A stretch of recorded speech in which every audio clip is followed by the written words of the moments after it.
Hi everyone and welcome back to my channel. This video is all about my daily routine in दादी के घर। तो यहाँ पे मैं सुबह उठ गई थी 9 बजे। उसके बाद फिर मैं थोड़ा सा मतलब बाहर का मैंने आपको व्यू दिखाई। यहाँ फिर उसके बाद मैं गई ब्रश करने, और यहाँ ब्रश ऐसे ही करते हैं, मतलब ये जो ट्यूबवेल है इसको चलाना पड़ता है।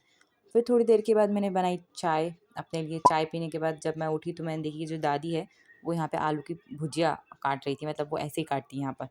और फिर उसके बाद मेरा टाइम हो गया था होम टूर देने का। मैं सोची थी कि मैं जब सब हो जाएगा काम मेरा तो फिर मैं होम टूर दूँगी। तो ये घर के बाहर का व्यू है, मतलब यहाँ पर अभी मक्के की खेती चल रही है क्योंकि गर्मी का सीज़न है। इधर से जाएंगे हम अपने बड़े अब्बा के घर में। ये बड़े अब्बा का घर है और इधर है हमारा घर। तो पहले यहाँ से जाएंगे हम क्योंकि उधर का रास्ता बंद है। 1 मिनट पहले मैं ये बंद कर दूँ।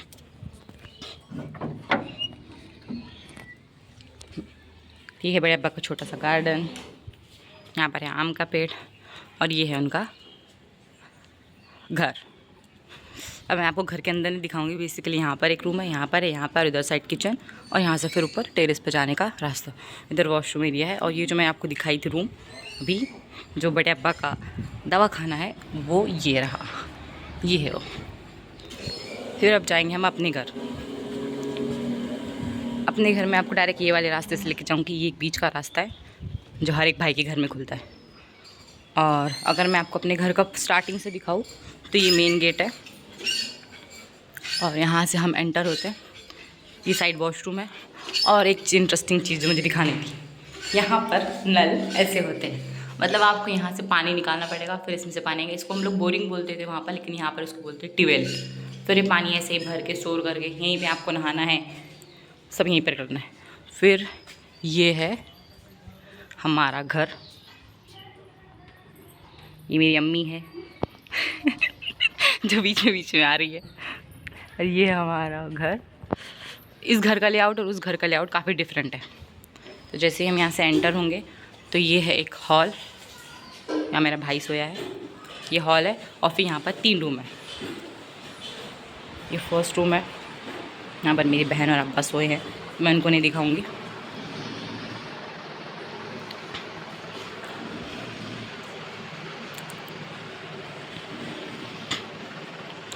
मतलब ये घर अभी फुल्ली फर्निश्ड तो बिल्कुल भी नहीं, क्योंकि जब हम यहाँ पर आते हैं तभी ये घर जो है ओपन होता है, मतलब वो वाला रूम। और ये रूम है जिसमें दादी वगैरह रहती है, तो उनका बेड वगैरह है। और ये ऐसे पुराने घर हुआ करते थे पहले हम लोगों का भी ऐसे ही घर था। ये टीन नहीं था, इसके ऊपर दूसरा कुछ था, मैं बताऊँगी भी आपको कैसा घर था पहले। लेकिन अभी ये वाला घर बना है, लेकिन ये पूरा जब हम आते हैं तभी ये खुलता है, उसके बाद ये पूरा बंद रहता है। एंड ये एक और रूम है जिसको हम किचन में कन्वर्ट करने वाले हैं, लेकिन अभी फ़िलहाल यहाँ पर सिर्फ स्टोरेज का सामान है। और उधर साइड किचन है। तो चलिए हम पहले टेरेस पे चलते हैं। साइड में साइड मम्मी साइड।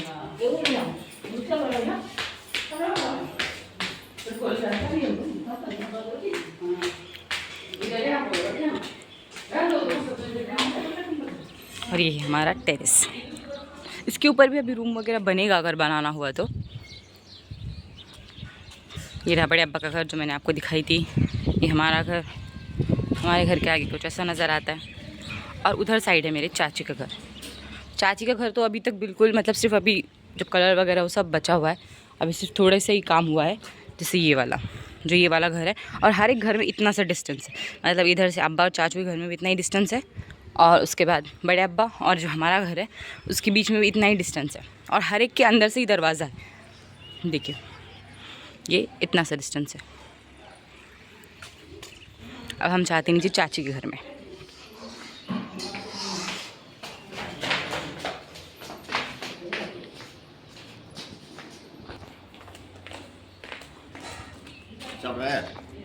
चाय बना बन रहा लगा दो चाय। अम्मी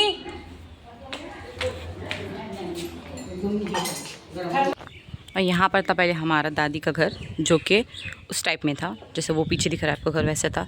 लेकिन यहाँ पर बहुत ज़्यादा आंधी तूफान आती है, जिसकी वजह से वो बार बार टूट जाता था। तो हम दादी को यहाँ से हमने अपने ये वाले घर में शिफ्ट कर दिया, एक रूम में। और ये पूरा खाली, यहाँ पर अभी एक और रूम बनना है। और यहाँ पर है ये टेस्टी सा मेरा फेवरेट, इसको यहाँ पर बोलते हैं कच्चू का पत्ता, हम लोग इधर बोलते हैं इसको आलू का पत्ता। लेकिन जो भी है ये बहुत टेस्टी लगता है। आज मैं बोलने वाली हूँ दादी को, कल जब आंधी आई थी तो ये जो हमारा टमाटर का झाड़ है ये भी टूट गया था पूरा। आज ये बनेगा। उसके बाद जब हम यहाँ से एंटर होंगे तो ये है किचन।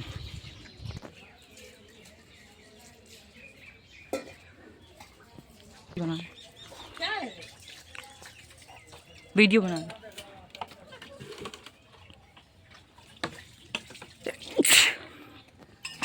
ये मेरी चाची का घर। तो हमारा घर भी पहले ऐसे ही हुआ करता था, मतलब ये ऊपर घास है और फिर यहाँ एक रूम है। ये भी इनका प्रेजेंट घर तो नहीं है, मतलब यहाँ पर वो रहते हैं, लेकिन जो मेन घर है वो ये वाला है, जो अभी पूरा काम होना है इसका बाकी। और यहाँ पर भी है वो वाले आलू के पत्ते, पर ये खाने वाले नहीं है, सिर्फ शो वाले हैं। और ये पहले हमारा हुआ करता था जो चूल्हा घर, मतलब यहाँ पर किचन को चूल्हा घर बोलते हैं, तो यहाँ पर हुआ करता था और वो चाची का था और ये दादी का था। लेकिन अभी पूरा ख़त्म हो चुका है, अब तो सबके घर में किचन बन गया है, सब अपडेट हो गया हर चीज़। मैं ऐसे ही फ्री थी तो मैं सोचा चलिए मैं आपको घर का पूरा टूर दे देती हूँ। अब हम क्या करें, अभी तो सिर्फ 9:20 हुए, मैं जो भी करूँगी अभी आगे फिर आपको बताऊँगी। और मैं अभी दिखाती हूँ आपको यहाँ पे कुछ ऐसी चीज़ें जो आपने रेयरली ही देखी होंगी, जो अभी भी यहाँ पर यूज़ होती है।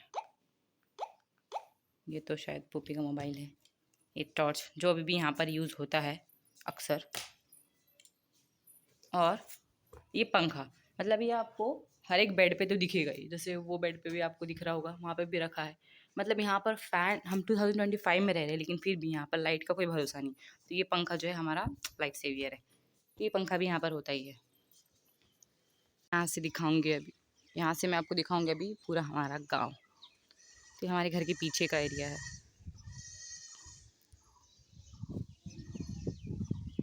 और ये हमारे घर का फ्रंट एरिया है। मतलब मैं यहाँ ज़्यादा रही नहीं हूँ क्योंकि हम जब से, मतलब हम तीनों जब से पैदा हुए हैं, हम तीनों भाई बहन, तो हम लोग वहीं अहमदनगर में ही रहे। लेकिन जब भी हम यहाँ पर आते थे 3 साल में या फिर 2 साल में या फिर 1 साल में भी, तो हमें यहाँ आने की जो खुशी होती है ना वो अलग ही लेवल की है। क्योंकि हम नहीं रहे लेकिन हमारी अम्मी तो यहीं रही है ना, वो शादी करके फर्स्ट टाइम यहीं आई थी। और वो मस्जिद है और ये पूरा हमारा गाँव। पहले तो ये बहुत अलग दिखता था, मतलब पहले यहाँ के जो घर थे, अभी तो बहुत ज़्यादा प्रोग्रेस हो गई है यहाँ पर, लेकिन पहले इतने ऐसे घर नहीं थे।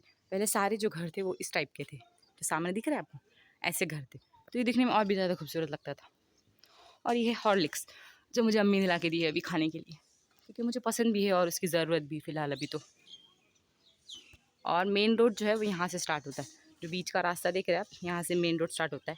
अगर आप देखेंगे ना तो ये पूरे गाँव में सेंटर में हम तीनों का घर है। मतलब यहाँ से जो है वो साइड एरिया है, ये पूरा साइड है। और सेंटर में जो ये सेंटर गांव का, वहाँ पर एक घर है, ये दूसरा हमारा घर है और तीसरा जो है वो चाचू का घर है। फिर उस घर के आगे जो है कुछ दूर दूर तक फिर कोई घर नहीं, फिर थोड़ा बीच में डिस्टेंस सी, फिर उधर साइड में सारे घर है, इधर इधर कोई घर नहीं। फिर यहाँ से घर स्टार्ट होंगे पीछे से।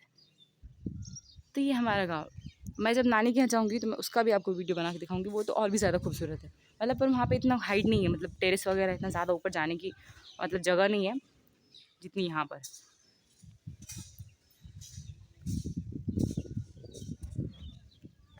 तो भी पूरा मतलब जब के पहले ये सबसे पहले भी ये खाऊंगी, उसके बाद फिर हम नीचे जाएंगे।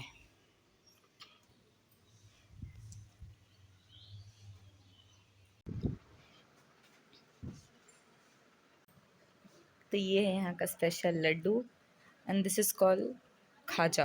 मतलब खाजा वाला खाजा नहीं, इसका नाम ही है खाजा। ये बड़े में देखी गई है अभी। ये यहाँ पर शादी का रिचुअल है, मतलब जब शादी का रिश्ता पक्का हो जाता है तो हर एक घर में एक लड्डू और एक ये खाजा जो है ये दिया जाता है। ये तो मुझे काफ़ी पसंद है, लड्डू तो मुझे इतना कुछ खास नहीं पसंद, ये काफ़ी मुझे अच्छा लगता है खाने में। इट्स 10:20 ऑलमोस्ट और मुझे नहाना है, लेकिन मुझे भी इतना आलस आ रहा है उठने में क्योंकि अभी मैं इतनी कंफर्टेबल पोजीशन में सो गई हूँ। मेरे हाथ में फ़ोन है, फ़ैन चल रहा है, वेदर भी एकदम परफेक्ट 29 डिग्री सेल्सियस, और मुझे इतनी नींद भी आ रही है, मेरा उठने का भी मन नहीं कर रहा है, लेकिन क्या करें, हमें उठना है, नहाना है, बहुत सारी चीज़ें हैं करने। यहाँ से जो है हमारे घर पूरा पैक हो जाता है क्योंकि यहाँ पर दूसरों का घर है। मैं बैठी थी और मुझे एक चीज़, मतलब मुझे एक बात याद आ रही थी जो मुझे बताना था, किसी को तो बताना ही था, तो मैं सोची मैं आपको ही बताती हूँ कि मेरी उम्र जो है वो 22 साल है। मतलब इस 22 साल की ज़िंदगी में अगर मैंने कोई एक चीज़ जो बहुत ही ज़्यादा अच्छे से सीखी हो या फिर कोई चीज़ जो मुझे हिट करी है, वो ये है कि अगर आपका ये स्टेटमेंट है कि आप कोई इंसान को अच्छे से जानते हैं या फिर आप मतलब ये आपका ये सोचना है कि आप इस सामने वाले लड़की को, लड़का को, किसी को भी XYZ आप उसको अच्छे से जानते हैं, तो ये आपका सबसे बड़ा और सबसे रॉन्ग डिसीजन है। सबसे बड़ा जो सबसे फेलियर वाला जो ये होता है ना स्टेटमेंट, ये वो आपका है। क्योंकि इस पूरी दुनिया में चाहे वो आपका कितना ही कोई करीबी कोई क्यों ना हो, आप किसी को नहीं जानते, किसी को भी नहीं जानते आप। क्योंकि किसी को जानने का मतलब है आप उससे कुछ एक्सपेक्ट कर रहे हैं, मतलब कि वो ये चीज़ करे या फिर वो ये चीज़ ना करे। लेकिन इंसान खुद को ही नहीं जानता है कि हम कौन सी सिचुएशन में क्या करें, हमें खुद नहीं पता होता है कि आज हम ये कर रहे हैं, गुस्से में हम कल कुछ और कर दें। हमें अपने बारे में नहीं पता है तो हम दूसरों को कैसे बोल सकते हैं कि हम उसको बहुत अच्छे से जानते हैं, या फिर वो ऐसा नहीं कर सकती है, वो ऐसा नहीं कर सकता है। तो ये मेरा सबसे बड़ा लाइफ लेसन था इस 22 ईयर में, कि कोई किसी को नहीं जानता है और किसी से कोई चीज़ एक्सपेक्ट करना, ये सबसे बड़ी बेवकूफ़ी हमारी है। मतलब हम ही बेवकूफ़ है जो हम किसी से कुछ चीज़ एक्सपेक्ट करते हैं। एक्सपेक्टेशन रखनी ही क्यों है किसी से, जब हम खुद के ही फैसलों पे पूरे नहीं उतर रहे, जब हम खुद ही हमें खुद ही नहीं पता है कि हम कल क्या करने वाले हैं, हमारा डिसीजन क्या होने वाला है, तो हम दूसरों से कैसे एक्सपेक्ट कर सकते हैं। और किसी के बारे में ये स्टेटमेंट तो सबसे बड़ा स्टेटमेंट है कि मैं उसको अच्छे से जानती हूँ, तो ऐसा कर ही नहीं सकती, ये तो सबसे बड़ी बेवकूफ़ी वाली बात है। तो वैसे ही थोड़ी ज्ञानी बातें हो गई, पर मुझे बोलना था तो मैंने बोल दी। ये जो सामने वाला घर है ना, ये शायद हमारे मतलब रिश्तेदार ही है। रिश्तेदार मतलब ये जो पूरा गाँव के आस-पास जो लोग रहते हैं ना, ये सब हमारे दियाद बोलते हैं उसको। दियाद इन द सेंस मतलब ये सब दादा के भाई वगैरह, वो सब उनके रिश्तेदार वगैरह ही है। ये अगर घर नहीं रहता ना तो उधर से उसका बहुत अच्छा व्यू दिखता उधर से। क्या करें, अब नहाना भी है पर मन भी नहीं कर रहा है। टाइम क्या हो रहा है यहाँ पर? 10:20। काम करते हैं, 11 बजे नहाते हैं। यस, 11 बजे नहाएंगे हम। Now it's time to take shower. तो चलिए हम नहा लेते हैं। मैं सोच रही हूँ थोड़ी सी ऑयलिंग कर लूँ अपने हेयर में, कर ही लेते हैं।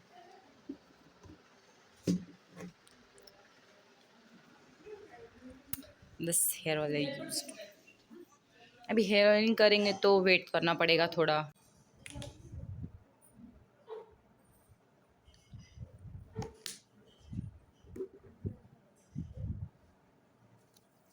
आई am applying it only on my length, क्योंकि अगर मैं स्कैल्प पे लगाऊंगी तो मुझे ज़्यादा हेयर फॉल होता है, तो मैं सिर्फ लेंथ एंड एंड्स पे लगाती हूँ, जो कि मेरे ज़्यादा ड्राई होता है। यहाँ के वाटर में एक चीज़ है, मतलब यहाँ के वाटर से स्किन एंड हेयर काफ़ी सॉफ्ट हो जाते हैं। मतलब मेरे हेयर जो थे वो काफ़ी फ्रीजी थे, बट नाउ लुक, ये थोड़े से अभी सॉफ्ट सॉफ्ट मुझे तो लग रहा है हल्के हल्के। और हेयर फॉल भी काफ़ी कम हो जाता है यहाँ पे। यहाँ पानी मतलब निकालने में बहुत मुश्किल होती है, क्योंकि वो ट्यूबवेल आपको चलाना पड़ता है फिर निकालना पड़ता है। लेकिन पानी के फ़ायदे बहुत ज़्यादा है, क्योंकि यहाँ पर एक ही वाटर है। यहाँ पर ऐसे कोई अलग अलग टाइप के वाटर्स नहीं होते कि मतलब नहाने के लिए अलग, यूज़ करने के लिए अलग। यहाँ पर एक ही वाटर है जो आप दोनों चीज़ के लिए आपको यूज़ करना है। यहाँ पर ज़्यादा नहीं, 5-10, अब्बा कहते हैं मेरे कि 5-10 किलोमीटर जब हम जैसे ही उसको नीचे मोटर डालते हैं तो वहाँ से पानी निकल जाता है। मतलब पानी का यहाँ पे कोई इशू नहीं है।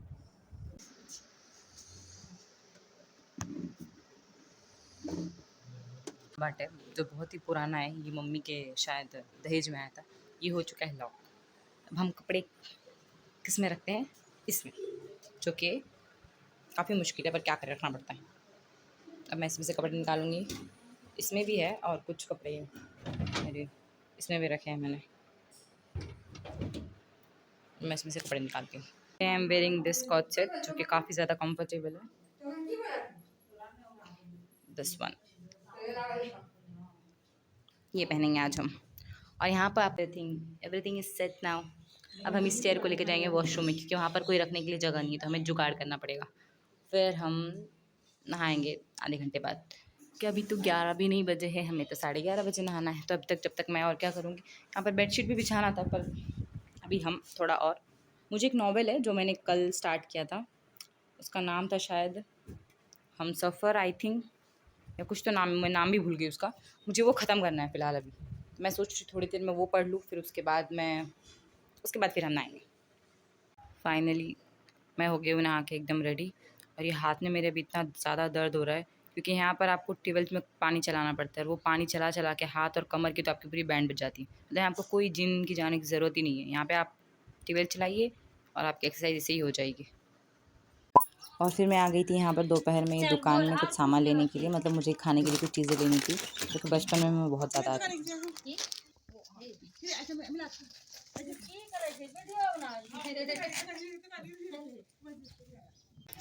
ये घर के पीछे का पूरा व्यू, और ये है मस्जिद। ये है इस गांव की मस्जिद, और वहाँ पर वो जो झाड़ है गिर गया था आंधी में। अभी यहाँ बैठे हम लोग खा रहे हैं, टाइम पास कर रहे हैं। अभी बज रहे हैं एक एक बज रहा है अभी। एक तो जब नमाज़ नहीं पढ़ना होता है तो टाइम पास ही नहीं होता है। अभी मुझे नमाज़ नहीं पढ़नी है तो टाइम इतने धीरे धीरे धीरे धीरे स्लो स्लो जा रहा है। 2 PM अब मैं बैठी हूँ खाने का वेट करते, और यहाँ पर आंटी जो है वो उधर पोछा लगा रही है। अब देखते हैं कब खाना मिलेगा। मुझे भूख भी लग रही है, मुझे नींद भी आ रही है। अभी तक पोछा लग ही रहा है, मुझे नहीं लगता आज मुझे खाना मिलेगा अभी, क्योंकि अम्मी ने बोली पोछा लगने के बाद ही खाना मिलेगा। तो मैं सोच रही हूँ कि मैं सो जाती हूँ। चलते हम अपने बेड पे।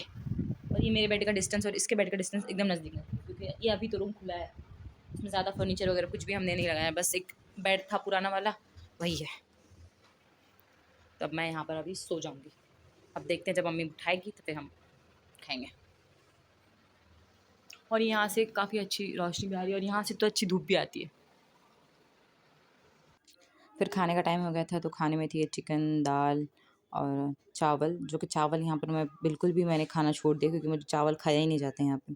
और थी आलू की सब्ज़ी और रोटी, ये सब खाने में था। फिर उसके बाद मैं खाना वाना खाकर फिर मैं सो गई थी। Now finally I am sleeping. अभी हो रहे 3:30, तो एंड फाइनली 5 बजे मैं उठ गई थी सो के, क्योंकि बहुत ज़्यादा मुझे लेट हो गया था। अब ऐसे ही होता है, अगर मैं दिन में सो जाती हूँ तो फिर मुझे रात में काफ़ी लेट नींद आती है। फिर मैं जा रही थी अपनी बड़ी अम्मी के यहाँ, क्योंकि शाम में हम लोग सब कज़न्स वहीं पर जमा होते हैं, बैठते हैं, टाइम पास करते हैं। और यहाँ पर बैठने के बाद टाइम का कुछ अंदाज़ा ही नहीं होता है। और यहाँ पर जो मेरी छोटी बहन आफरीन है वो कैरी खा रही थी, मतलब कच्चा आम। तो उसमें से मैंने एक पीस ली, लेकिन ये बहुत ज़्यादा खट्टा था, मुझसे खाया ही नहीं गया। फिर उससे के बाद हमने खाए थोड़े से चिप्स, कुरकुरे, चॉकलेट्स। फिर बैठे बैठे कब शाम से रात हो गई हम लोगों को कुछ पता नहीं चला, क्योंकि हम अपनी बातों में इतने ज़्यादा मगन थे।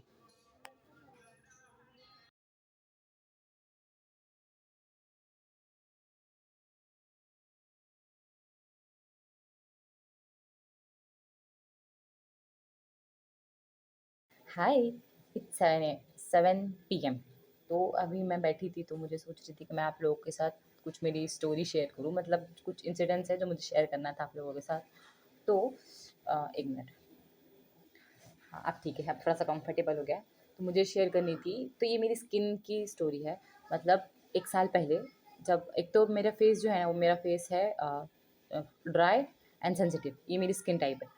तो मुझे पिंपल्स वैसे भी आते रहते हैं ऑन एंड ऑफ, मतलब 1 महीने में कभी 1 आ गया, कभी 2 आ गए, कभी 3 आ गए, ऐसे मुझे आते रहते हैं पिंपल्स। लेकिन मुझे ज़्यादा पिंपल्स ऐसा रेयरली होता है कि मुझे 4-5 एक साथ आ गए, वरना 1-2 तो मुझे आते ही रहते हैं। तो ये पिछले साल की बात है, जब अब्बा हज करने के लिए गए थे। और उससे पहले मेरे जब मैं यहाँ से शादी, मतलब मेरी बहन की शादी थी, उसके बाद मैं गई थी वहाँ पर। तो वहाँ पर मैंने देखा कि मेरे फेस पिंपल तो नहीं है, पर कुछ कुछ दाग के जो निशान है वो थे मेरे फेस पे। तो मैंने सोची कि मुझे अब वो, एक तो मेरे पिंपल चले गए थे, अब मुझे दाग वो अच्छे नहीं लग रहे थे देखने में। तो मैंने सोची उसको क्या करें जो वो निकल जाए। तो मैंने क्या की, मैंने ली यूट्यूब की हेल्प। जो कि अब्बा मुझे सही कहते थे कि मैं यूट्यूब की गुलाम, मतलब जो यूट्यूब पे दिखता है मैं वही करती हूँ। तो मैं यूट्यूब पे सर्च की कौन सी क्रीम लगानी चाहिए। तो मुझे बहुत सारी क्रीम देखी मैंने, लेकिन जो मुझे सबसे उसमें अच्छी लगी, जिसके रिव्यू बहुत अच्छे थे, जिसमें 99% कोई प्रॉब्लम नहीं थी, मतलब वो 99% को सूट करती है। तो मैंने वो क्रीम, एक एजेलिक एसिड एजिडम, मैं यहाँ पर कहीं पे स्क्रीन पे लगा दूँगी। तो वो क्रीम मैंने ऑर्डर की, वो आई क्रीम। और उसको यूज़ करने का तरीका ये था कि आपको उसको यूज़ करना था हफ्ते में, नहीं, पहले जो मैंने वीडियो देखी थी, उसमें बताया गया था कि उसको यूज़ करना है दिन में 2 बार, एक सुबह और एक शाम। और उसके बाद उससे कोई प्रॉब्लम या फिर कोई ऐसे साइड इफ़ेक्ट्स नहीं थे। तो मैंने लगाई, और मैं यहाँ भूल गई कि मेरी किस्मत जो है वो ऐसी है कि अगर, मतलब वो 99% को कोई प्रॉब्लम नहीं है, तो मैं जो हूँ वो 1% में आती हूँ। मतलब वो जो 1% पीपल है जिनको उससे एलर्जी होती है, वो मैं हूँ। लेकिन उस टाइम तो मुझे कुछ पता नहीं था। मैंने वो क्रीम यूज़ करना स्टार्ट की, और यूज़ करने के बाद मैंने देखी कि मेरे फेस पर और पिंपल आने लगे। मतलब पिंपल नहीं थे मेरे फेस पे, लेकिन फिर से मेरे फेस पर जो है पिंपल आने लगे। और आते-आते, मतलब मैं बताऊँगी मेरी फेस की कंडीशन यहाँ पर, ये जो दिख रहा है फ़ोटोज़, ये ऐसी हो गई थी मेरी फेस की कंडीशन। ये इसमें कोई एडिटिंग या फिर कोई फ़िल्टर नहीं है, ये रियल फेस का फ़ोटो है मेरे। तो ऐसी हो गई थी। और मैंने साथ में उसकी एक और चीज़ ऑर्डर की थी, वो थी फेस वॉश, मतलब डर्मा कोका 1% या फिर 2% शायद सैलिसिलिक एसिड एंड नाइसिनामाइड वाला जो फेस वॉश है, जो मैं अभी तक यूज़ करती हूँ, वो भी मैंने ऑर्डर की थी साथ में। और ये मेरा फर्स्ट टाइम था दोनों। तो मैं दोनों साथ में यूज़ कर रही थी, मतलब क्रीम लगाना और फेस वॉश यूज़ करना। मतलब उसके पहले मैंने अपने 20 साल की ज़िंदगी में कभी भी फेस वॉश नहीं यूज़ किया था, वो मेरा फर्स्ट टाइम था। तो मुझे क्या लगा कि शायद वो फेस वॉश ही खराब है, क्योंकि ये इस जो धोखेबाज़ क्रीम थी, उसपे तो मुझे बहुत भरोसा था, मतलब अंधा भरोसा मुझे उस क्रीम पे था। तो मुझे लगा कि शायद मुझे वो फेस वॉश बंद कर देना चाहिए। तो मैंने क्या की, मैंने जो फेस वॉश है, उसको बंद कर दी और जो क्रीम थी उसको मैंने चालू रखी। तकरीबन 15 दिन के बाद जब मुझे इतना ज़्यादा पेन होने लगा ना, मुझे मतलब सोने में प्रॉब्लम, अगर हाथ लग गया तो उसमें प्रॉब्लम। फिर मुझे खुद को ही देख के इतना ये हो रहा था, फिर अब्बा मेरे अलग परेशान थे, क्योंकि मैं उनको भी जब वीडियो कॉल करती थी, उनको दिखाती थी मेरा फेस। तो वो मैंने उनको उनको ये नहीं बताई थी अभी तक कि मैंने वैसा कुछ ऑर्डर की थी क्रीम वगैरह जिसकी वज़ह से मुझे प्रॉब्लम हो रही है। फिर उसके बाद मैंने क्या की, मुझे जब समझ में आ गया, जब फाइनली मुझे अक्ल आ गई कि ये क्रीम ही धोखेबाज़ है, तो मैंने क्या की, वो क्रीम को बंद कर दी लगाना। और फिर लेकिन ब बंद करने के बाद वो फ़ौरन तो जाएँगे नहीं मेरे पिंपल। तो फिर अब्बा के साथ एक डर्मेटोलॉजिस्ट थे, जो उनके साथ ही हज कर रहे थे। तो उनसे कुछ सजेशन वगैरह लिए, तो उन्होंने एक क्रीम है, उसका फ़ोटो भेजा मुझे, जो कि मुझे सिर्फ़ ₹60 सिर्फ़ ₹60 में मिल गई थी। और फिर वो क्रीम यूज़ करने के बाद ऐसा नहीं कि मुझे फर्स्ट टाइम पे ही बहुत अच्छे रिज़ल्ट आए, उसको मैंने रेगुलरली 1 मंथ तक यूज़ किया। उसके बाद मेरी स्किन काफ़ी अच्छी हो गई थी उससे। फिर यही थी मेरी स्टोरी, मतलब मेरा बोलने का मतलब सिर्फ़ यही था कि कोई भी चीज़ अगर आप देखते हैं ऑनलाइन, जो आपको रिव्यू में अच्छा लगता है, तो वो ज़रूरी नहीं कि आपके साथ भी अच्छा हो। वो ट्राइड एंड टेस्ट के बाद ही आप बता सकते हो वो कैसा है। मतलब मेरी स्किन टाइप ऐसी है कि मुझे कोई भी चीज़ जल्दी सूट नहीं करती, तो मुझे इतनी अक्ल नहीं थी। हालाँकि मैं उस फेस वॉश को नाम रख रही थी, हालाँकि वो बेचारा इतना अच्छा फेस वॉश है, मेरा अभी तक साथ दे रहा है। और जो क्रीम थी जिस पे मुझे अंधा भरोसा था, वो धोखेबाज़ निकली। तो यही थी मेरी story. That's it. Okay, bye. And last में हमने खेले बहुत सारे लूडो के games and that's it. Okay bye.